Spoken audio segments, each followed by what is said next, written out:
पहले regular फाल्सी method था क्या, हमारे पास दो बिंदु ज्ञात करते हैं। मान लीजिए पहला बिंदु हमारे पास x1 है जिस पर f ऑफ x1 का मान चेक करते हैं धनात्मक है या ऋणात्मक है। फिर f ऑफ x2 नेगेटिव, वो हम दो बिंदु लेके चलेंगे, ऐसे दो बिंदु जिन पर एक पर तो इसका मान धनात्मक आता हो और दूसरे पर ऋणात्मक आता हो। उस स्थिति में इसे हम y1 और ये वैल्यू y2 कहलाएगी। प्रथम सन्निकटन मान ज्ञात करने के लिए जो हमारे पास पॉजिटिव वैल्यू है, जो भी धनात्मक आए दोनों में से, उस धनात्मक मान के लिए हल किया जाएगा। हम धनात्मक मान में x2 माइनस x1 यहां पे आ जाएगा हमारे पास मापांक y1 बटे मापांक y1 प्लस y2 का भाग दिया जाता है। प्रथम सन्निकटन मान आएगा। इस प्रथम सन्निकटन मान का फिर से हम f में प्रतिस्थापन करके ये चेक करेंगे कि धनात्मक मान आता है या ऋणात्मक आता है। अगर ये आता है पॉजिटिव तो इंटरवल लेके चलेंगे। अब की बार ये जो पार्ट पॉजिटिव है और ये जो पार्ट हमारे पास नेगेटिव है, उन दो को, और यहां पे जब परिभाषित करेंगे दूसरा सन्निकटन मान, तो उसमें x प्रथम सन्निकटन मान जो था उसमें x2 माइनस x जो प्रथम सन्निकटन मान है, मापांक y प्रथम सन्निकटन मान बटे y प्रथम सन्निकटन मान प्लस y2, इसका भाग दिया जाता है। और अगर नेगेटिव है तो फिर ऊपर वाले पार्ट को लेके चलते हैं। इसमें y प्रथम सन्निकटन मान जो हम f ऑफ x1 से व्यक्त करते हैं, वो अगर नेगेटिव हो तो दूसरा सन्निकटन मान ज्ञात करने के लिए इस फॉर्मूले का यूज करेंगे हम। x1 प्लस x प्रथम सन्निकटन मान माइनस x1 बटे y1 प्लस y प्रथम सन्निकटन मान, और यहाँ पे मापांक y1। फिर से हम पॉजिटिव या नेगेटिव चेक करेंगे। इस बिंदु पर नेगेटिव आता है तो फिर से वही कंडीशन, ऊपर वाली कंडीशन को लेके चलेंगे, और पॉजिटिव आता है तो फिर से हमारे पास ये लगातार स्टेप्स फॉलो करते जाएंगे। इसे हम मिथ्या स्थिति विधि द्वारा सन्निकटन मूल ज्ञात करने की विधि कहेंगे, और इससे हम कैलकुलेशन करेंगे। यहाँ पे मान लेके चलते हैं। कैलकुलेटर आपके पास होगा, कैलकुलेटर से कैलकुलेशन करनी पड़ेगी। हमें यहाँ पे x का मान रखना है सबसे पहले। ऐसे दो मान जिन पर एक तो पॉजिटिव मान को व्यक्त कर रहा हो और एक नेगेटिव वैल्यू आ रही हो। अगर पॉजिटिव और नेगेटिव को डिफाइन करते हैं तो यहाँ पे अगर मैं 2 रख लेता हूँ पहले x बराबर, तो f ऑफ 2 का मान आ जाएगा 2 का क्यूब 8 माइनस 4 माइनस 5 यानी माइनस का 1 आएगा जो कि नेगेटिव में है। x बराबर 3 रखेंगे। f ऑफ 3 का मान 27 माइनस 6 माइनस 5 जो कि 11 16 आएगा। पॉजिटिव आ रहा है तो एक बिंदु पर पॉजिटिव और एक बिंदु पर नेगेटिव है, इसका मतलब इन दोनों के मध्य पर हमारे पास बिंदु उपस्थित होगा। अब इन दोनों के मध्य प्रथम सन्निकटन मान ज्ञात करने के लिए जो पहला मान है x1 plus x2 minus x1, फिर मापांक y1 बटे मापांक y1 प्लस y2। x1 का मान -1 है, 2 है। इस 2 में जुड़ेगा x2 minus x1। x2 minus x1 का मतलब 3 माइनस 2 यानी 1 आएगा। मापांक y1 का मापांक यानी 1 आएगा। y1 प्लस y2, 16 में से 1 घटाएंगे 15 आ जाएगा। मापांक लेंगे 15 बन जाएगा। 1 में 15 का भाग देंगे, ये बन जाएगा 0.10 बन गया। फिर एक 0 आएगी 100, 15 छिक्के 90, लगभग 0.06 बन जाएगा। यानी 2.06 परिभाषित होता है प्रथम सन्निकटन मान में। अब प्रथम सन्निकटन मान जो हमारे पास आया है उस पर हम मान ज्ञात करेंगे, जो y प्रथम सन्निकटन मान को व्यक्त करेगा, अर्थात 2.06 की होल क्यूब माइनस 2 गुना 2.06 माइनस 5 का मान ज्ञात करेंगे। 2.06 का क्यूब कीजिए, नेगेटिव वैल्यू आ रही है इसमें। अगर नेगेटिव वैल्यू आती है तो उस स्थिति में फिर से हमारे पास परिवर्तन करेंगे। अब की बार जो परिभाषित करेंगे वो हमारे पास नेगेटिव वैल्यू y1 की वैल्यू आ रही है आपके पास माइनस का 0.378184 और पॉजिटिव वैल्यू थी हमारे पास y2 की वैल्यू जो है 16। द्वितीय सन्निकटन मान ज्ञात करेंगे। द्वितीय सन्निकटन मान के लिए प्रथम सन्निकटन मान जो ये बन रहा है हमारे पास, एक तो x बराबर 2.06 है और एक x बराबर 3 है, तो प्रथम सन्निकटन मान प्लस द्वितीय सन्निकटन मान माइनस प्रथम सन्निकटन मान बटे y प्रथम मान प्लस y द्वितीय मान का मापांक और मापांक y प्रथम सन्निकटन मान, यह आ जाएगा 2.06। 3 में से 2.06 घटा देंगे 0.94 गुणा मापांक y प्रथम मान का 0.378184, 16 में ये जुड़ जाएगा, घट जाएगा 16 में से, 16 में से घटाएंगे तो 15.6218।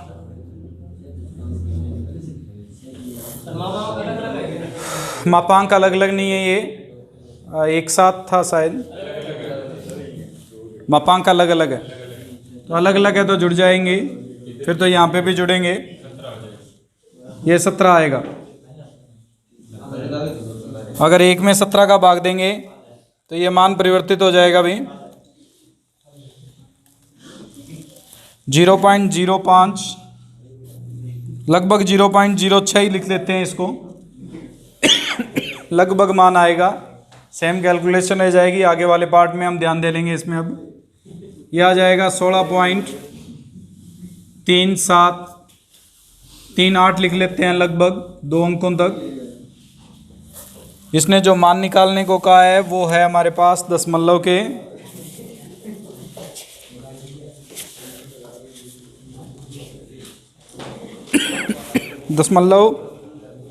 चौथे सवाल में सिर्फ मूल का है उसने कि मूल ज्ञात कीजिए। यहाँ यह नहीं लिखा हुआ कि दशमलव के कितने स्थान तक निकालना है। इसको हल कीजिए। अगर ये कैलकुलेशन करते हैं तो ये बन जाएगा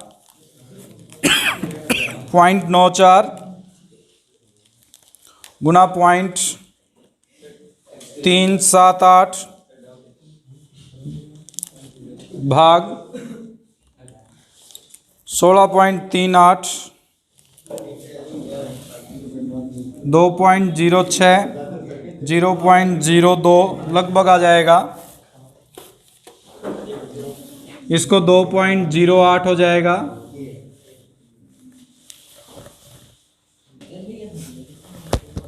फिर से मान निकालेंगे तो द्वितीय सन्निकटन मान x की पावर हमारे पास प्लस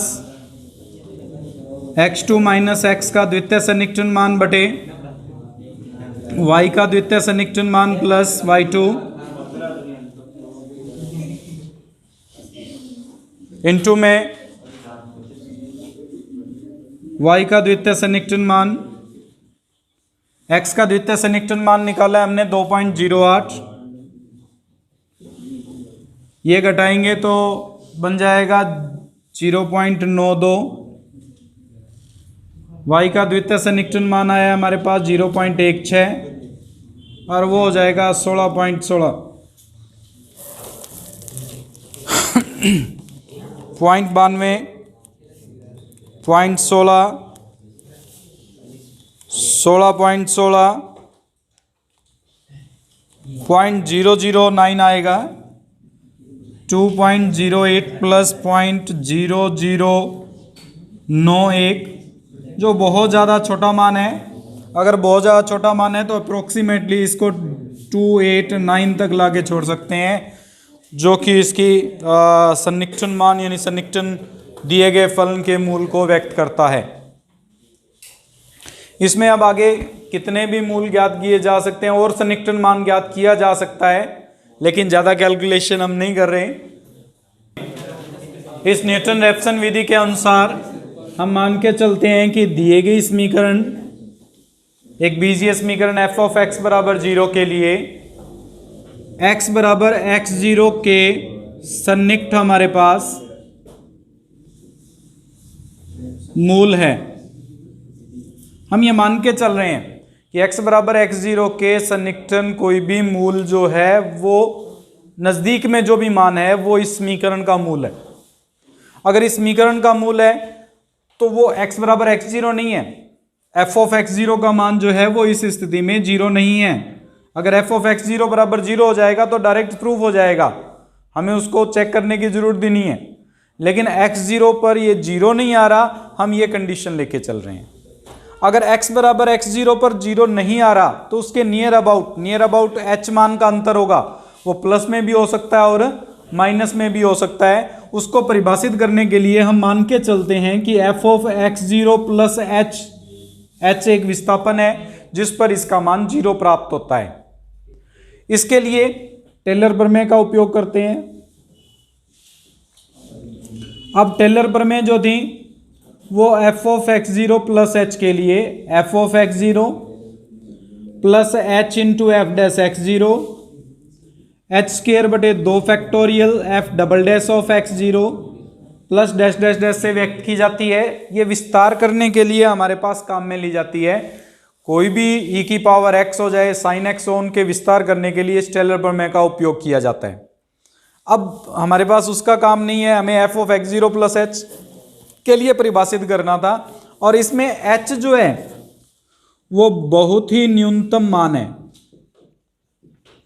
अगर बहुत न्यून मान है तो इसका मतलब इसके जो अधिकतम घातें हैं h स्क्वायर और उससे आगे की वो सभी 0 मान ली जाती हैं। अगर उन सबको 0 मान के चलेंगे तो f of x0 plus h जो होगा वो परिभाषित होगा f of x0 plus h of x dash f dash of x0 से। और हमें इसका मान जो दिया हुआ है वो कितना है, 0 के बराबर। हम h का मान परिभाषित करेंगे। अगर h का मान निकालते हैं तो ये बन जाता है हमारे पास f ऑफ x0 बटे f डैश ऑफ x0। इस सूत्र की सहायता से हम प्रथम सन्निकटन मान ज्ञात करेंगे। यहां प्रथम सन्निकटन मान होगा क्या, जो x0 हमने बिंदु लिया था उसमें ये h जुड़ जाएगा, अर्थात x0 minus f of x0 बटे f डैश ऑफ x0 जो होगा वो प्रथम सन्निकटन मान को व्यक्त करता है। अब अगर f ऑफ x1 का मान जो हमने बिंदु निकाला है उस पर 0 आ जाता है तो ये समीकरण का मूल हो गया, क्योंकि समीकरण के मूल का मतलब था x का वह मान जिस पर समीकरण 0 बन जाए। यहां पर अगर 0 बन जाती है तो समीकरण का मूल है, लेकिन अगर 0 नहीं बनती दोबारा से इसी नियम का उपयोग किया जाता है। सिर्फ हमारे पास परिवर्तन इतना होगा कि x0 की जगह पर अब की बार x प्रथम सन्निकटन मान जो निकाला है उसका उपयोग किया जाएगा। तो यहां पे अगर ये 0 नहीं है तो उस स्थिति में द्वितीय सन्निकटन मान ज्ञात करने के लिए प्रथम सन्निकटन मान प्लस h का उपयोग करेंगे, और यहां h जो है वो माइनस f ऑफ x प्रथम सन्निकटन मान बटे f डैश ऑफ x प्रथम सन्निकटन मान को व्यक्त करेगा। यानी जो दिया गया फलन था उसका अवकलज करके उसमें जो x का मान रख के x प्रथम सन्निकटन मान रखते हुए भाग दे के फिर हम इसको परिभाषित करेंगे। यानी द्वितीय सन्निकटन मान आ जाएगा हमारे पास प्रथम सन्निकटन मान माइनस f ऑफ x1 बटे f डैश ऑफ x1। इसी प्रकार से लगातार हम इसको बार बार दोहराते जाएंगे और इसके सन्निकटन मान को ज्ञात करते जाएंगे। अगर किसी मान पर f का मान फंक्शन या समीकरण 0 बन जाती है तो वो उसका मूल है, अन्यथा उसके नज़दीक में 3 या 4 मान निकालकर हम उसको छोड़ देते हैं कि कंप्लीट हो गया हमारे पास ये टॉपिक। इसके बाद में हमारे पास आगे कैलकुलेशन अगर करना चाहो तो कर सकते हो, वरना बहुत डिफिकल्ट सा क्वेश्चन बन जाता है। इसलिए ज़्यादा से ज़्यादा 3 या मैक्सिममली कर लें तो 4 हमारे पास सन्निकटन मान निकाल के इसको वहीं पे ड्रॉप कर देते हैं क्वेश्चन को। न्यूटन रैप्सन विधि द्वारा इसके सन्निकटन मान ज्ञात करना है आपको। सन्निकटन मान निकालने के लिए आप x का मान अपने मर्जी से कुछ इस प्रकार से लेके चलेंगे जो 0 के नियर अबाउट आता हो। 0 के नियर अबाउट का मतलब x का मान रखने पर फलन का मान लगभग 0 बनता हो। एग्जैक्ट 0 बने ये जरूरी नहीं है, लगभग 0 बनता हो। अगर लगभग 0 की बात करते हैं तो इसमें सबसे पहले 2 मान रख के देख लेते हैं। ये बन जाएगा 4 - 10 + 2 जो होता है हमारे पास -4। 3 रख के देखते हैं, 9 - 15 + 2 माइनस का 4 आ रहा है। 4 रख के देखेंगे, 16 - 20 + 2 -2 उसके नज़दीक जा रहा है मान, यानी आप 4 ले सकते हैं। 4 के बाद में अगर 5 रख के देखें तो 5 पर मान आ जाएगा 25 - 25 + 2 2 आ रहा है। आप इन दोनों में से कोई भी एक मान को लेके चल सकते हैं, चाहे 4 ले लीजिए और चाहे 5 ले लीजिए। x0 का मान परिभाषित हो जाएगा, जैसे मैं 4 लेके चलता हूं तो x0 का मान 4 आ जाएगा। इस 4 पर फलन का जो मान आ रहा है वो नेगेटिव आ रहा है। न्यूटन विधि से h को परिभाषित करेंगे पहले। h का मतलब माइनस का f(x0) बटे f(x0). f(x0) का मतलब है इस 4 मान रखने पर जो मान आ रहा था -2। f(x0) का मतलब है इसका अवकलन करेंगे पहले 2x - 5। इसमें x की जगह पर 4 प्रतिस्थापन करेंगे। अगर x की जगह 4 प्रतिस्थापन करते हैं तो ये बन जाएगा 8 - 5। 8 में से 5 घटाएंगे तो 3 बचेगा। तो ये जो h का मान आ रहा है वो 2/3 है, यानी 0. लगभग 6 आ जाएगा। यानी जो प्रथम सन्निकटन मान होगा वो 4 + 0.66 यानी 4.66 आ जाएगा। हमें दशमलव के 5 अंकों तक निकालना है। हम एक बार इसको प्रथम सन्निकटन मान लेके चल रहे हैं। इसके बाद में द्वितीय सन्निकटन मान निकालने के लिए फिर से हम f(x) प्रथम सन्निकटन मान ज्ञात करेंगे। अगर f(x) प्रथम सन्निकटन मान निकालते हैं तो 4.66 का स्क्वायर हो जाएगा, -5 × 4.66 आ जाएगा और प्लस का 2 हो जाएगा। इसमें घटाना नहीं है, h का मान रखना है। x + h होता है हमेशा। x + h होगा तो जो x0 + h होगा, h का मान माइनस में आता तो घट जाता, प्लस में आ रहा है तो जुड़ जाएगा। यहां पे भी हमने ये लिखा है x का द्वितीय सन्निकटन मान प्रथम सन्निकटन मान +h है। प्लस h का मान माइनस में आ रहा है इसलिए अपने आप घट गया ये। अगर प्लस में आएगा तो जुड़ जाएगा, तो उस पर डिपेंड नहीं कर रहा है। इसका मान निकालते हैं। 4.66 गुना ये बन रहा है 2.21.7156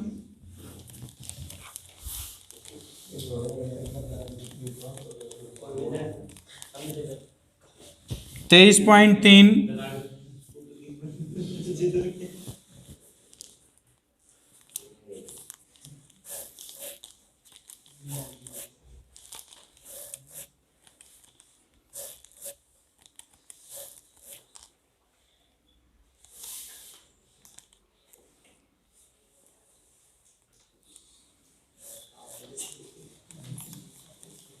ये मान आ रहा है 0.4156।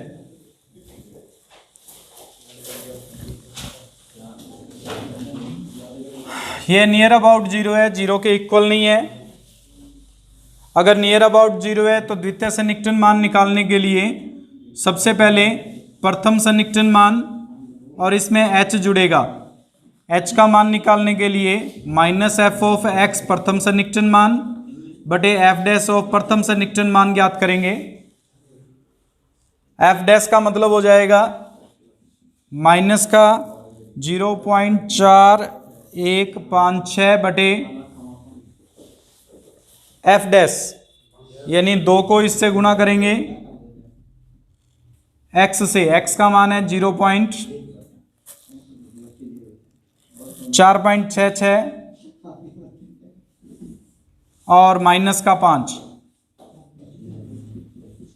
हल करेंगे, यह आ जाएगा 0.4156। पहले 4.66 गुणा करेंगे 2 से, 9.32, इसमें से 5 घटाएंगे, 4.32 से भाग देना है इसको।